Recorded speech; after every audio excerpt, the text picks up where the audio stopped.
We're talking all things LA Kings with the Kings Insider Zach Dooley on this edition of Locked On LA Kings.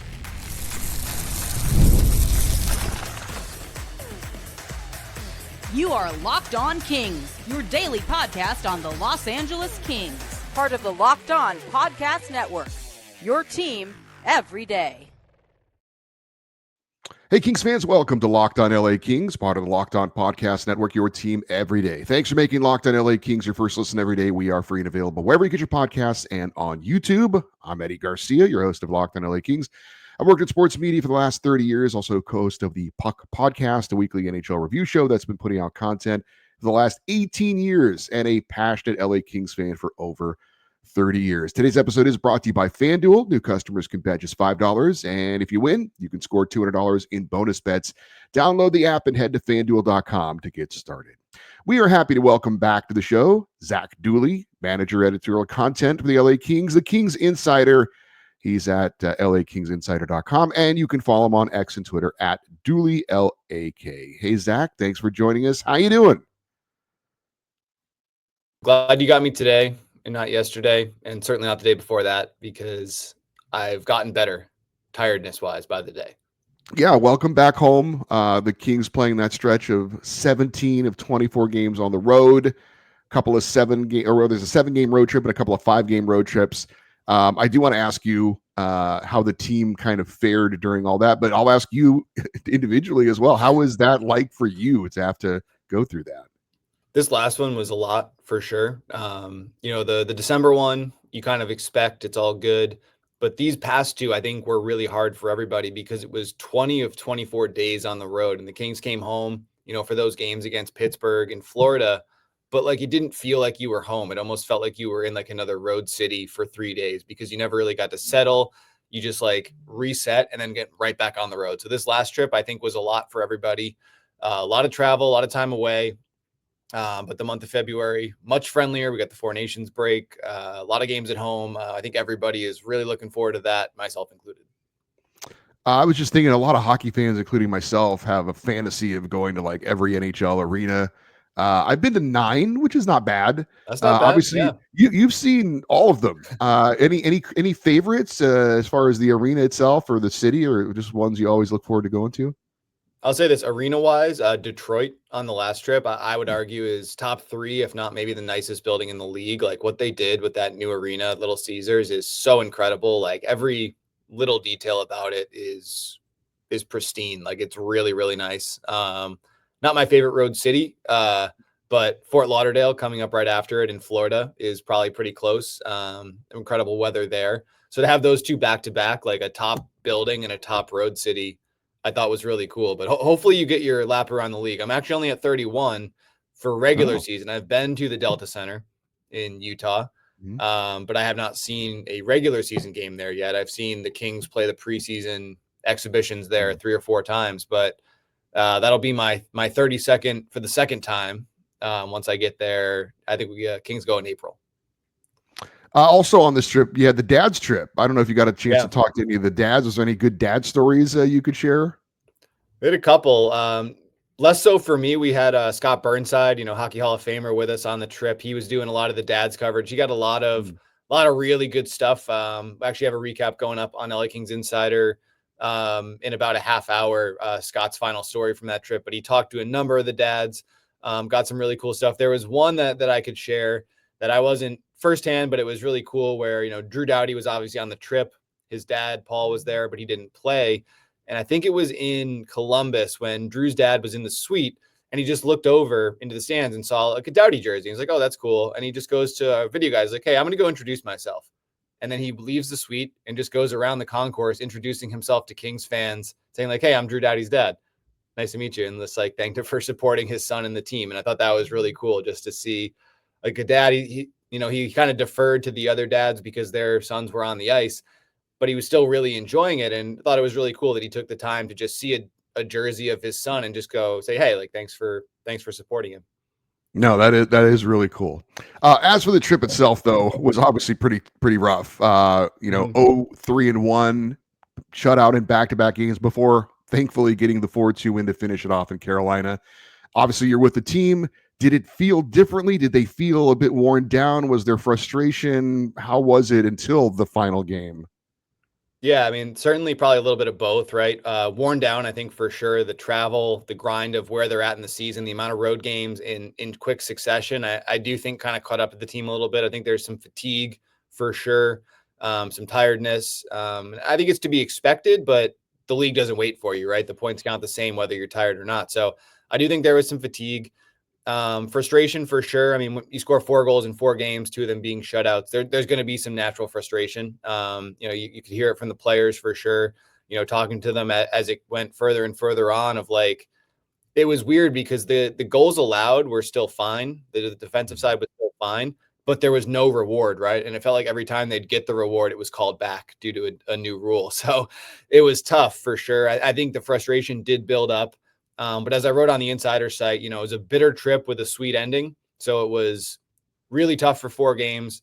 To get that win, I think felt really good for everybody, especially when you look at the guys who got the goals. I think that was important.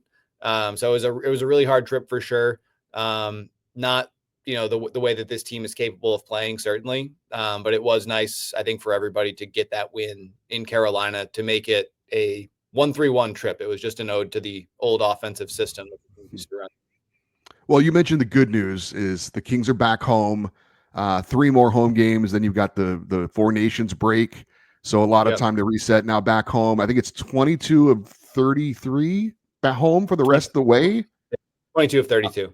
22 of 32. And of course, 15-3-1, the home record, best home winning percentage in the NHL. So is there a feeling that it's like, okay, the worst part of the schedule is now behind us. Now we get into the best part of the schedule and back home where we've been so good? I mean, on paper, that's it, right? Like, and I think I look at it 2 ways too. Like, there is a break coming up, right? Four Nations is coming up. The Kings have 3 home games this week: Montreal, Dallas, Anaheim.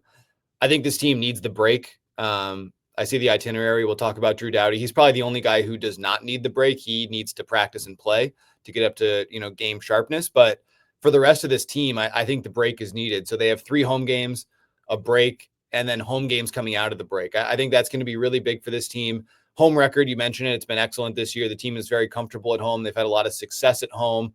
But those things are only good if you win the games in hand, right? 22 of 32 sounds great, but they're not, guaranteed wins, guaranteed points. So important for the Kings to continue that home form. I don't think they're going to play 15-3-1 hockey the rest of the way. That would be pretty absurd. But even a slightly worse version of that would still be really, really strong. And it probably gets the team into the playoffs. So that's the way that you want to finish the year, right? The schedule sets up for the Kings to bank some more points, to restore the gap that they had built at the start of January. And I think that is a positive for sure as you look at February and March. Just getting started with the Kings Insider Zach Dooley. Up next, we'll talk about Drew Doughty, maybe get a Mikey Anderson injury update as well. That's next here on Locked On LA Kings, your team every day. Super Bowl 59 is here. 1 game, 2 teams, endless possibilities, and there's no better way to make your play more exciting than with the FanDuel Sportsbook, whether it's predicting the first touchdown, calling the MVP, or even betting on the coin toss. FanDuel makes it easy to get in on the action with live betting all game long. You can adjust your bets as the game unfolds and feel the thrill from kickoff to the final whistle. The live betting feature lets you stay involved no matter what happens on the field, and the app is super easy to navigate. Plus, knowing that you can place a $5 bet and potentially win $200 in bonus bets with the Super Bowl, that's icing on the cake. We've got the Kansas City Chiefs against the Philadelphia Eagles. Chiefs are looking to three-peat. They were listed as a 1.5 favorite, over under 48.5. Download the app or head to FanDuel.com to get started. Bet $5, and if you win, you can score $200 in bonus bets. That's FanDuel.com. Bet with FanDuel, official partner of Super Bowl 59. All right, we continue with Zach Dooley, the Kings insider, and Mikey Anderson, injured on the recent road trip, took a puck off his finger in the game against the Lightning, missed the Hurricanes game. Any update on Mikey Anderson's status, and will he be back, you think, before the Four Nations break or no? So originally I would have probably said no. The injury update at first was concerned, and that's not a word that you like to hear. Sounds like things not nearly that serious. Mikey, I saw him on my walk-in this morning. He was on the ice skating in a non-contact jersey. He skated yesterday in a non-contact jersey. So that's a good sign. I'm not sure that it sets him up necessarily to play tomorrow. But we've seen these guys progress quicker than you'd think, right? Like the thing with Mikey is, unlike Doughty, conditioning will not be an issue. He didn't miss really any time on the ice. It was an upper body injury, right? The hand finger, as you mentioned. So his skating's going to be fine. He was out there going pretty hard when I saw him yesterday, looked the same today, holding the stick okay. So I think it's going to be more about, where the injury itself is at. But I was really encouraged to see him out there, as soon as he was. So I'd say questionable before the break. But I think a day-to-day timeline is accurate, because if he's good to go, with the nature of his injury, there won't be any hesitation in putting him back in, because he won't have lost any of the legs or the conditioning, kind of similar to Alex Laferriere when he had his upper body injury a couple weeks ago. We've mentioned Drew Doughty already, making his season debut from his fractured ankle that he suffered in the preseason. Obviously good to have him back. I don't know that his return has provided any kind of a spark for the team like maybe some of us were hoping for, but that's probably not really fair to him as well, having missed the entire season. Your thoughts on the 3 games we've seen from him so far? Are you surprised with how many minutes he got right away? Yeah, I mean, for sure, right? Like, maybe I'm the idiot, right? But like, I what was it, 23-51 the first game? I would have bet heavily on the under on the FanDuel app that you pitched earlier. I would have lost my money. I certainly would have bet the under there. I was very surprised with the usage for sure. The second game, the usage a little less surprising because Anderson got hurt, so he kind of had to go more. But yeah, I was shocked with the amount that he played for sure. Was shocked at physically how good he looked. And I guess maybe you shouldn't be, because all he's been doing is conditioning, right? He said that his upper body strength is as good as it's ever been in his career. Said the legs felt really good. I think the sharpness for sure is going to take some time to come back. Look at the goals he was on against. A couple empty netters I don't think are really on him. A couple of others that he probably would have played differently. Maybe if he was in it for 40 games here. So really encouraging to see him back. You didn't see the spark, like you mentioned, maybe on the ice, but I do think that when he came back in the season, like, that's a tough trip to be on. I think the dads provided a lot of energy at the start. And I do think that having Drew Doughty back provided kind of that second spark after the dads left within the room. I think it's one of the reasons that, well, I think maybe we on the outside were kind of down on how things were going. I don't think the team was as down maybe as people on the outside were. And I think that Drew being back was a part of that. So would love to see him kind of continue to play over these 3 days. There was an optional skate yesterday. Drew skated, normal times he probably wouldn't have skated. He would be an optional guy, but he took the ice because he wants practice time. He wants puck touches, wants reps. And it's why I think that, if he does go to the Four Nations face off, I think it's kind of a win-win, because the Kings want him playing games and he obviously wants to play in that tournament as well. So see how it goes, but it's good to have him back for sure. Because he is an important part of this team when he's at full strength. Is there any indication when he will find out whether he's going to be selected or not for the Four Nations face-off? And if he isn't selected, is there kind of a moratorium during that break on team practices? Is it something that he would have to go out and do on his own if he was going to get the extra skating in that maybe he wants to get? It's actually a good question. I think he would have to go out on his own, at least at first. The team will be allowed to practice kind of on that second week. But that first week, I think, is no team activities. I haven't heard exactly on a timeline. There seems to be, though, some momentum kind of building within the hockey community that he could be the guy to replace Alex Pietrangelo from Vegas. Expecting to talk with Drew probably today after practice. So if you had me bound tomorrow, I could have maybe given you a better update. But certainly, I plan to ask that question and just kind of see where things are at. He said he was really hopeful to be able to play. He's obviously been in the conversations, but I don't know an exact timeline. You're seeing other teams announce their replacements, and the first game is in 7 days. So not a ton of time to spare, right? Right. Jim Hiller has used the 11-7 setup for a lot of the season with great success, 11 forwards, 7 defensemen. And then he's moved away from it recently, which I thought was a little bit odd considering that you have nothing but defensemen now as your healthy scratches, and then Drew Doughty comes back. Have you talked to him, or has he commented on why he's decided to now transition back to this more traditional 12-6 setup at this point? So at first, the reason was that the first game he went 12-6 was the Florida game at home. And he said that he wanted a heavier line against that team specifically. So he had Jeannot, Hellenius, Lewis, three guys who will get into those battles. So he wanted that line specifically. I was surprised a little bit that over the 5-game trip, the 11-7 didn't come back once. It was 12-6 each of those games. Again, it's a question I have on my list for today, which is like, I thought that the 11-7 was pretty successful. I think that I liked how when it was 11-7, certain offensive players got more shifts. Like people think that having an extra forward makes that the more offensive alignment. I actually don't think that's accurate. I think that, if you ask the Edmonton Oilers and you ask the Kings who have lost to the 11-7 when the Oilers have played it, having Leon Draisaitl out for extra shifts against a fourth line is the more offensive approach, right?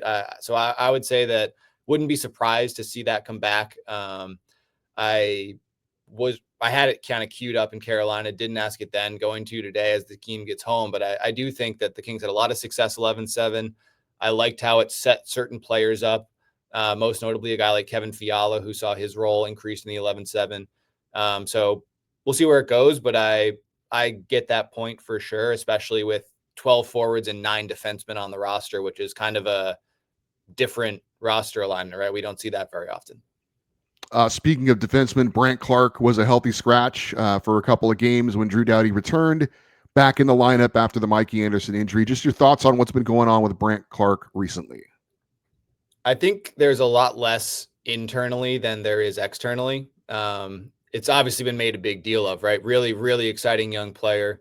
Has a skill set that I think is very different than pretty much anybody else in the organization, right? The way that he plays the game. This happened to Alex Laferriere. This happened to Jordan Spence. This happened to Adrian Kempe when he was a younger player. It's a long 82-game season.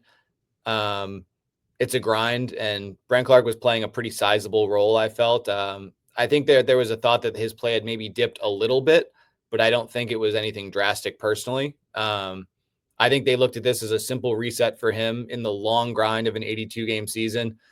Is not the only young player that it happened to. Matvei Michkov had it in Philly this year, and he'll be a Calder contender. So you see it a lot of times with young players where the staff just wants to get him out for a little bit. He went right back in, against Carolina. Role wasn't reduced at all.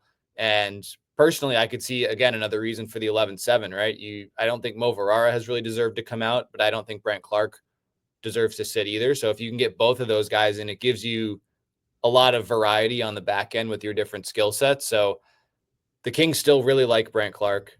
What happened for 2 games does not change his status within the organization. He is still very highly thought of here and should still be a very big part of this team, going forward.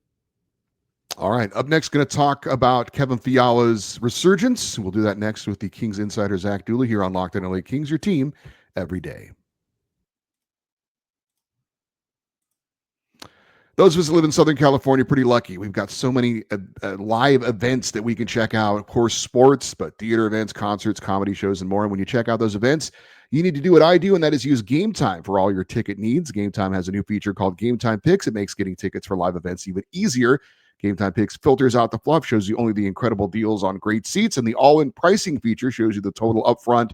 There are no surprise fees at checkout. And you can check out the Vantage Point with a panoramic view from your seat in the app. Before you buy it, you'll know the exact view you're going to get, and you get the lowest price guaranteed, or Gametime will credit you 110% of the difference. Download the Gametime app, create an account, and use the code LOCKEDONNHL for $20 off your first purchase. Terms apply. Again, create an account, redeem the code LOCKEDONNHL for $20 off. Download Gametime today. What time is it? Gametime. All right, wrapping it up with Zach Dooley. Make sure you check out his work at LAKingsInsider.com. Zach, wanted to talk to you about Kevin Fiala. Things weren't great at the start of the season. He's been kind of hot and cold throughout, but 2 amazing goals against Carolina, and certainly has been better lately. I know there have been a few players that we've kind of been looking at to hopefully get it going and help out the offense, even before this latest kind of slump. Fiala, Trevor Moore, maybe Quentin Byfield, but it certainly seems like Kevin has been the guy of late that has kind of stepped up, and those 2 goals certainly got a lot of attention. Are you seeing the improvement? Are there indications there that you feel like for the rest of the season that he can be a more consistent player? I think so. I mean, and hope so, right? That the Carolina game is what he was required to do. Like, that's 2 game-breaking goals. The Kings don't win that game. without Kevin doing what he's doing. And he had help from his teammates on both plays, but that was individual skill, right? Like those are two plays that high-end offensive players make that I don't think the Kings have a ton of guys who could have scored those 2 goals. I personally thought that October, November, I thought Kevin was struggling. I thought since about the start of December, his play has really taken an upturn. And I don't think that a lot of people agreed with that. I thought that people kind of thought that the November, October carried into December. I thought his play really improved with the start of like that New York trip, but he wasn't really getting the reward for it. And now he's got 10 points in his last 10 or 9 in his last 9, something like that. Like, I think the production is now matching the play, and like he can do things that other guys can't. And when he plays like that, like he did against Carolina, like he is such an asset for the Kings. Like on their best day, the Kings don't have a ton of natural goal scoring players, right? I don't think that's a stretch to say. So if you can get Kevin going and he's at about a 30 goal pace, you have Adrian Kempe, who despite the team struggles has continued to score. And if you can get others like, Dano, Moore, Byfield, whoever going along with those guys, then you can get back to the team. I think that was winning a lot of 3-2 games. Maybe they hit 4 goals. They're going to win pretty much every time out. So great to see Kevin kind of start to get that reward. He told me like his confidence is a lot higher. He's feeling a lot better with the puck on his stick. And I think when he's feeling like that, we just saw what he can do. And Trevor Moore getting a goal as well. I think you could certainly see it on his face after getting that goal. It's certainly been weighing on him. I'm not exactly sure why it's been such a struggle after the great year a year ago, and maybe he isn't either, and that's probably what's led to the frustration. But getting a big goal for him certainly, hopefully, is encouraging to try and get him going a little bit more. Are you seeing any signs, even though the numbers haven't been there, that maybe he's getting back on track a little bit?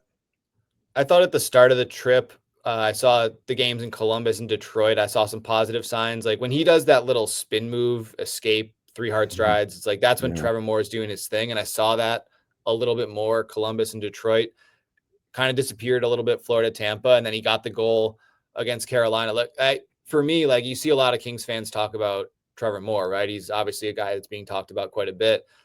I think the Kings have to keep him higher in the lineup because he's one of not that many guys who he's a 30-goal scorer last year. And even if you don't think he is long-term, he's still a 20-plus goal guy, right? Like when he's feeling his game. So like he is one guy who can really boost this offense. And if you get him scoring and his line going, that's how the Kings can be successful. If they have 3 forward lines that can score, they can match up against teams that have superstar players. If they don't have 3 lines going, it's hard to match up against teams with those high-end offensive players. So it was really, really encouraging to see Trevor Moore score. Kevin talked about it after the game. Jim Hiller talked about it. When he scored, it gave the entire bench a boost. Not just that they got the goal to go ahead, but that it was Trevor Moore that scored it. Really, well-liked guy in the locker room. They've seen the puck has not been going in for him. And, the production hasn't been where it's needed to be, obviously. But I just believe that he's a guy who, if he can get going, he can be a matchup difference maker for this team. So I think it's a guy that you have to stick with because kind of what he's done here in the past over the last couple of years. Trade deadline just over a month away. It's always a very interesting time for fans. Have fun speculating on what teams may or may not do. We've already seen some significant trades already in the last couple of weeks. It seems pretty obvious what the Kings would be looking for to address, right? Looking for somebody that can help get the puck in the net. There's a lot of talk. Right? Yeah, right. Looking for a right-handed shot, and they talk about somebody that can maybe help on the power play. Is that just the obvious thing that you think the Kings are looking to add? I would think so, right? I mean, if you look at the deficiencies over the last month, it was goals. I mean, Kings were, last in the NHL in goals per game in January, and I don't think they're a last in the NHL in goals per game team. But if you look at teams in playoff spots, they're at the bottom of that list in terms of goals. So power play has really struggled. I don't know if it has to be a right shot. That's obviously what people say because of how successful the power play was with a right shot on it 2 years ago. I think it just has to be the right player. I would have to think it's a forward. I mean, for sure, right? Team goal scoring has obviously struggled.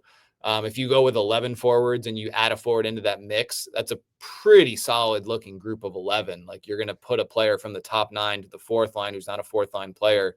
You got a really impressive 11, and then you have the opportunity to go 12 when needed. So I I really do think that would be the direction they would go.